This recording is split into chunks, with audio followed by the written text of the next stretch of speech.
Chapter 001, starting off at maximum level. In the world of Dragon Ball, on Earth, amidst a landscape ravaged and desolate, a solitary figure stood in a daze. This was a young man, appearing to be in his 20s. He donned an orange short-sleeved tank top paired with a deep blue turtle school GI. Adorning his hands were white gloves, and on his feet, white combat boots. His hair, spiked and jet black, featured two strands falling across his forehead. A pair of patera earrings graced his ears, and his eyes sparkled with wisdom and composure. His name was Vegito. So, what on earth is happening right now? Vegito's face bore a look of bewilderment. Indeed, he was merely an ordinary traveler, thrilled to have crossed into the world of Dragon Ball. However, what on earth was this Vegito business? Certainly, Vegito was the epitome of a perfect super warrior. Yet, the timing of his appearance was utterly amiss, and his identity felt rather awkward. Wouldn't you agree? The narrative trajectory here diverged significantly from the original work, leading to a rather grotesque process and conclusion.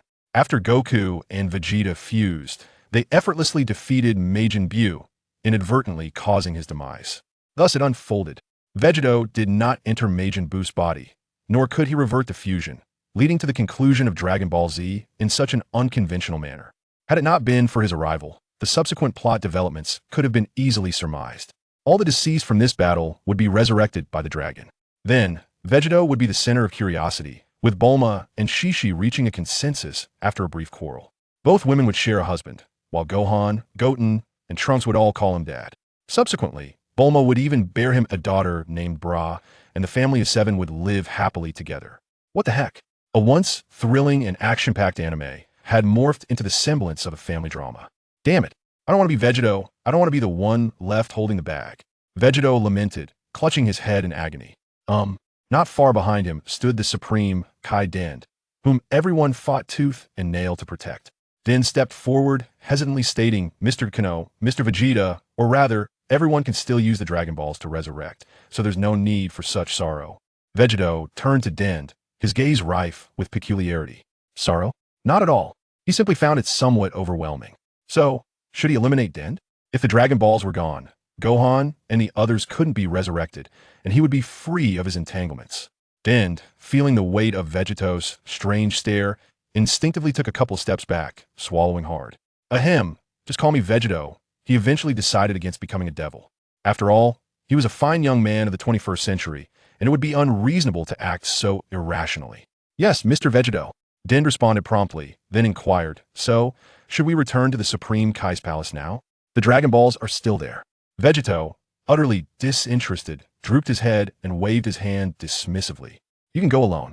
There's no danger on Earth now. You can handle it yourself. Dend hesitated for a moment, but eventually nodded. All right, I'll be on my way then.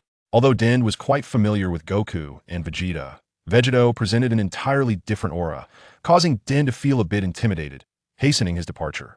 Vegito paid him no mind, instead lost in his own lamentations.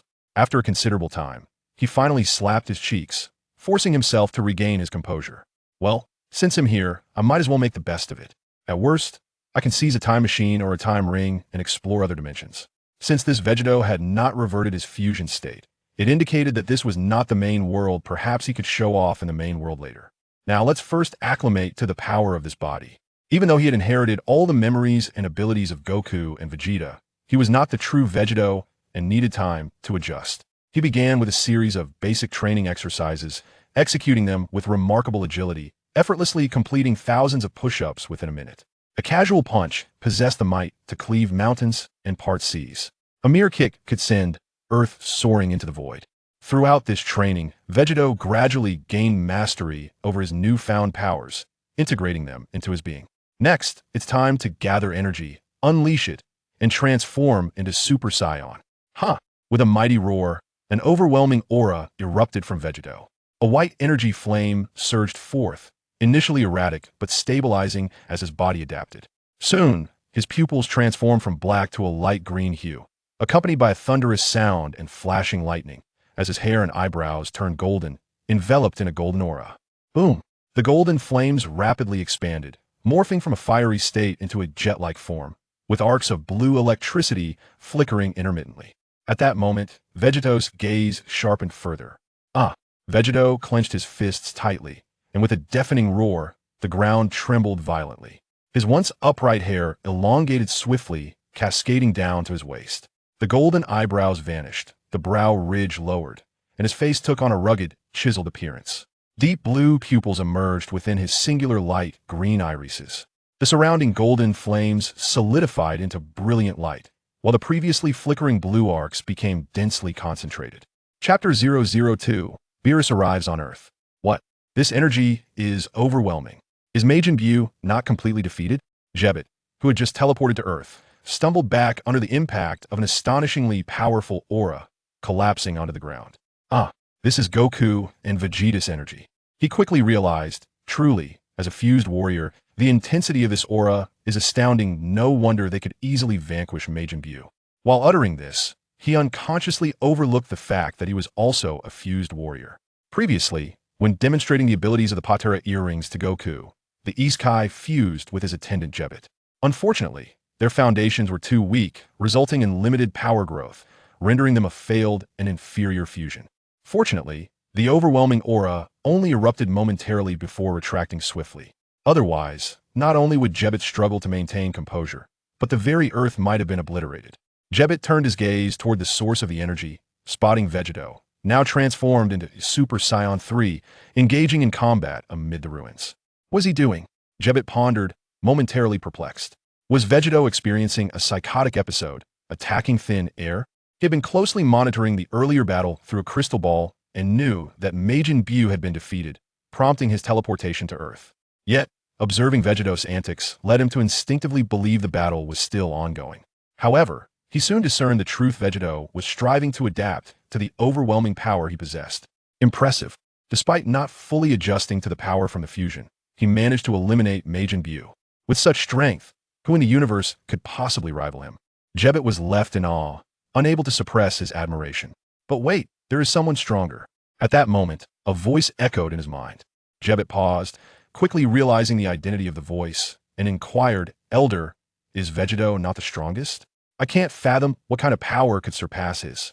You will find out soon enough, for he is currently heading toward Earth." The voice of the old Kai was laced with trepidation. What? Jebbet exclaimed in shock. Unaware of the circumstances, he assumed it was some malevolent entity and panicked. What should we do? Perhaps I should take Vegito to the Kai's realm for refuge until he has grown even stronger. You fool! The old Kai scolded vehemently. Do you wish to bring the god of destruction, Beerus, along? With his divine status, how could he possibly miss the Kai's realm? God of destruction? Jebbet was utterly bewildered. Only then did the old Kai realize and cleared his throat, explaining, "Long ago, I was sealed within the divine sword, so you may be unaware of certain matters. In simple terms, the god of destruction exists in direct opposition to our Kai. The Kai is responsible for creation, while the god of destruction handles annihilation. Together maintaining the balance of the universe at 8 times, one may encounter formidable entities that necessitate destruction. Hence, the god of destruction has always been deemed the strongest in the universe, capable of fulfilling this critical role." The elder Kaioshin let out a sigh, his body relaxing. I see. I had assumed he was akin to the malevolent Majin Buu. If he is indeed a god. Fool! The elder Kaioshin retorted, his voice laced with ire. Beerus possesses a notoriously foul temperament, acting solely on whims. If you provoke his wrath, he will not hesitate to wreak havoc without a second thought. In fact, I once angered him myself. However, due to the symbiotic relationship between the Kaioshins and the gods of destruction, if one perishes, so too does the other. Thus, he chose to seal me within the divine sword. Realizing he had inadvertently revealed too much, the elder Kaioshin cleared his throat and continued. In any case, regardless of Beerus' intentions on Earth, do not interfere with him. Should you encounter him, it is imperative to show utmost respect, otherwise, he may obliterate the planet at any moment. Having just experienced the turmoil caused by Majin Buu, they, alongside the Earth warriors, were naturally averse to witnessing Earth face destruction at the hands of Beerus. Really? Is that so? The god of Jebbet appeared to have missed the latter part of the conversation, musing to himself, if the Kaioshin dies, the god of destruction will also perish? I am fortunate to have survived Majin Buu's onslaught, otherwise, the consequences would have been dire. Moreover, the fact that our ancestor was sealed away by the god of destruction is truly. As the god of Jebbet rambled on, the elder Kaioshin could no longer contain his frustration, exclaiming, "You imbecile!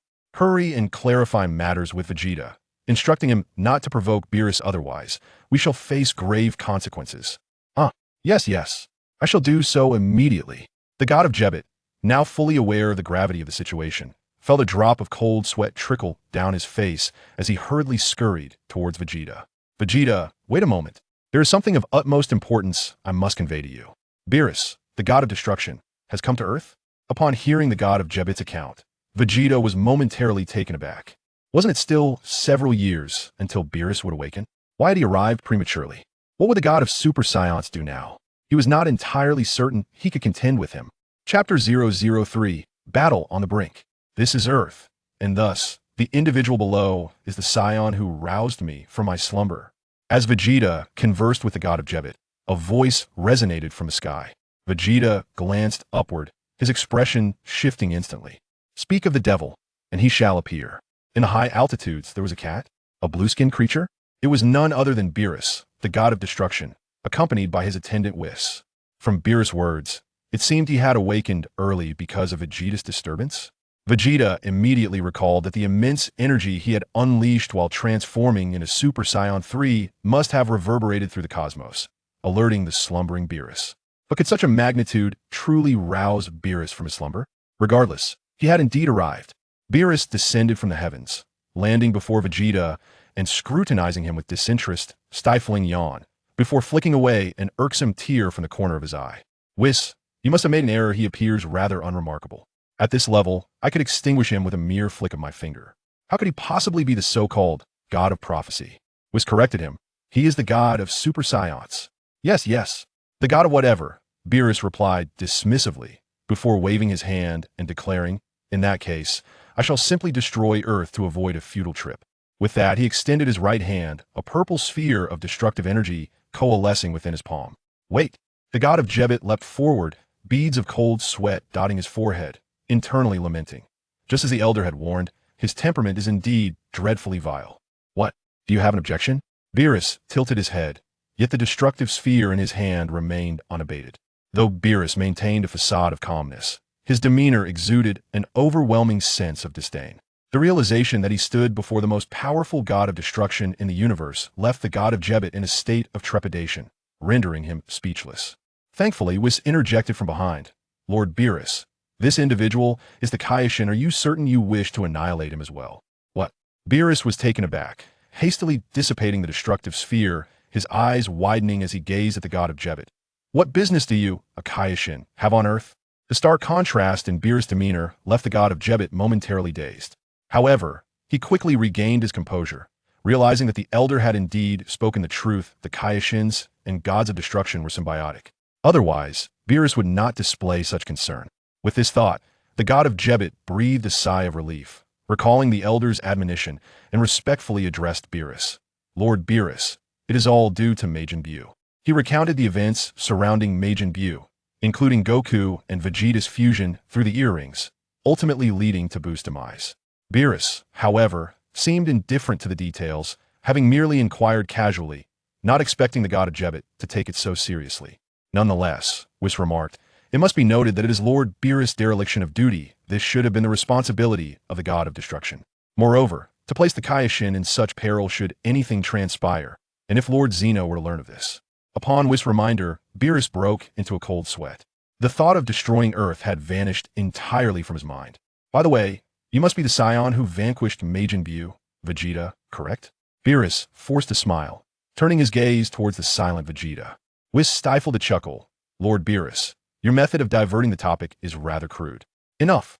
Beerus growled in irritation, then turned to Vegeta, inquiring, since you were the last Saiyan, do you possess any knowledge regarding the god of Super Saiyans? Vegeta sighed inwardly, finally drawing attention to himself. His silence had been a deliberate choice, aimed at avoiding Beerus' notice. After all, he had only recently traversed into this body, and his control over its strength was not yet complete. If a confrontation were to ensue, he would undoubtedly be at a disadvantage. Moreover, while Vegeta was indeed powerful, he remained within the realm of mortals, fundamentally different from Beerus on a cosmic scale. However, now that the topic had shifted towards him, Vegeta resolved not to remain in the shadows any longer. In response to Beerus' inquiry, he maintained a calm demeanor and replied nonchalantly, I know. You know? Beerus' eyes instantly brightened. Quickly tell me, where is he? Initially,